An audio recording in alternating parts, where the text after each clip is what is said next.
cha ông xoa van kim lai là van mi tên van na la sa Jesus xoa đi ra đi na van sambel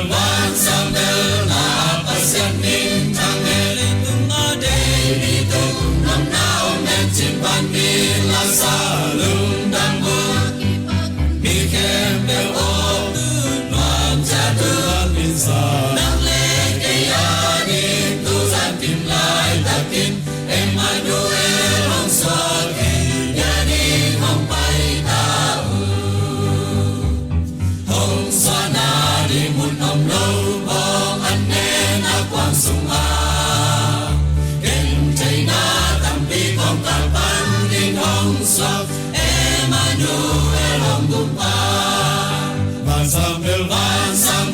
na pasian nim chang ele tung a day đi tới cùng năm nào men trên ban mi la sa lung đam mơ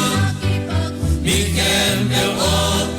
đoàn cha thương min sa nang le ke ya din tu gian kim lai ta kim Emmanuel ông xoa ki bia đi hong pai ta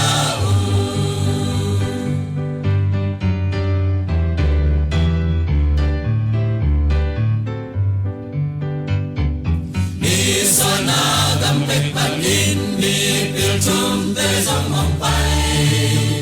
xoa man pa kham le pa nam tươi ông ken u lam hiền lạc xin ta mong dư